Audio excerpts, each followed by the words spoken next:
let's talk about weapon safety first. Flagging individuals and everything, you know, just keep your weapons pointed in a safe direction at all times, and make sure that you're that anytime anyone hands you a rifle, or if you or a weapon period, you pick it up and you physically check it. Even if you watch them clear that weapon yourself, it's always a good practice, no matter what, to clear it yourself. And I'll show you the technique that I learned, and that I was taught, and that was ingrained, and not just ingrained in me, just drilled into me. So um, I'll use mine for example. First thing you want to do, like I said, keep it pointed in a safe direction. If it goes off, then it's at least in a safe direction. You want to drop the source of feed. That's number one. And then you want to pull the bolt back to the rear. You attempt to put it on safe. This weapon in particular doesn't have a safety. That's why I'm being extra careful, because I always keep one in the chamber. So, but if you've got a safety on it, you try to put it on safe. Like these rifles, if the hammer's not cocked, it actually won't go on safe. So until then, but you go ahead and lock the bolt back to the rear.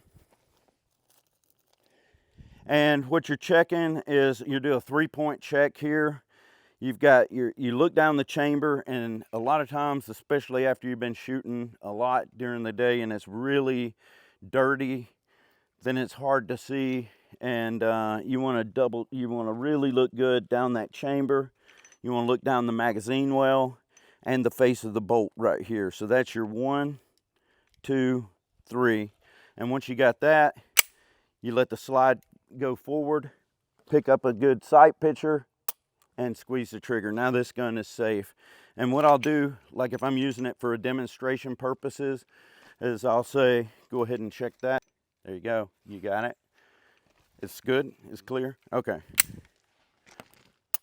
Okay, so now I can use this for demonstration purposes, and it's a fairly safe weapon. But you never want to take that for granted. You always want to keep it pointed in a safe direction. And pistols are the worst, because they're real, like a rifle. It's hard to put your hand in front of it, but a pistol, I'm running my hand right in front of it all the time. So you're flagging yourself, you're flagging other people. You just keep it pointed in a safe direction, or holstered, or out of the way, and that should be pretty safe. Anything you guys want to add, or is that good for y'all? One of the big things that I always teach is unloaded guns kill more people than loaded guns do.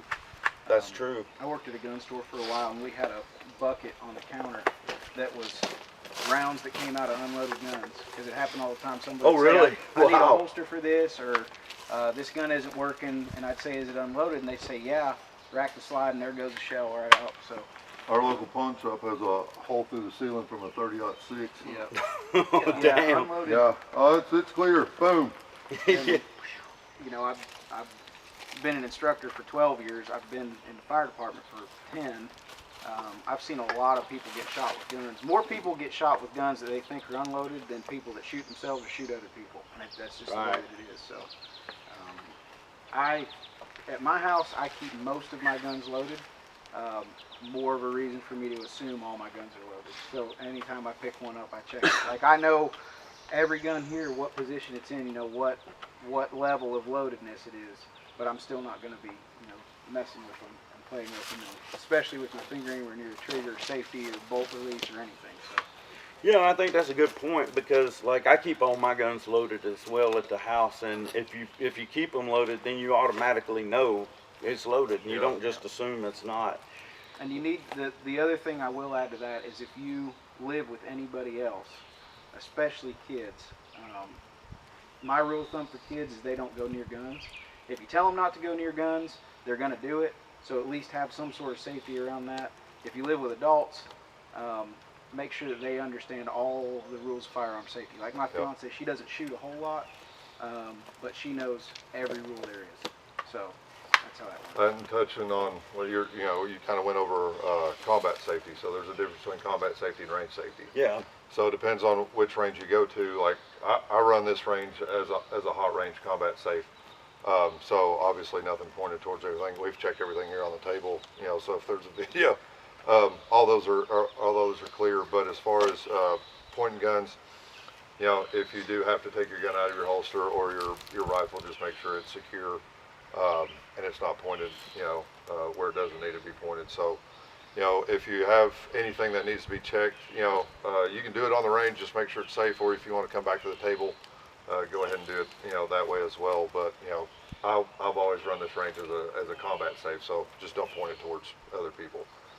Excellent. You know, and then back to the range safe. If you do go to a range, you know, a lot of the guys they have a designated shooting area, and you're not to leave that. So, you know, if you do have to work on it, it's either there or back to a designated spot that is 100% designed for that. A lot of indoor ranges are like that, so just keep that in mind. All right, for range safety briefing is pretty much simple. You know, you just got the weapons safety, and just your awareness is the key right here. And on most ranges, you got a right and a left limit, and you don't want to shoot outside of that. And you want to keep your weapons mostly oriented downrange and usually up. And take all instructions from the tower, or if you've got a tower, or if it's a civilian range, look at whatever the rules are of that range before you go to the range, and be aware of it and follow those rules. So just be safe, because that's people's lives depend on it. Go ahead and do your range briefing on this so one. range brief here, there's a difference between range safe and combat safe. I run a combat safe range here, so pretty much everything, you know, if you're handling a firearm, it needs to be at the time that you're shooting it. But if you need to clear something, you can step off to the side as long as you are clear. And if you're new to it and would like to actually just come back to the table or to a safer working environment, you're more than welcome to do that. Just treat everybody's firearm when it's out on the range as hot. If you need to stow something, there's a couple tables over here. You know, rifle always pointed away, you know, from other people. We do have a table here. Everything on the table has been cleared. You're more welcome to. But once everything, you know, if we do transition over there, if there's a rifle on the ground or on the table, just make sure the muzzle's either downrange or, you know, facing into the berm. That way we're not walking across a hot weapon. I will add, I don't know what everybody's level of experience is. I know what yours is and yours is. If you have any sort of malfunction with your gun in any way today, and you are not 1,000% sure how to clear it, grab one of us. Absolutely. One of us three, and we will come clear it, because there's, with a handgun or a rifle, there's 1,000 different ways they can go wrong. And unless you look at it and you're 100% sure you know what's wrong and how to fix it, just grab one of us and we'll get it clear for you.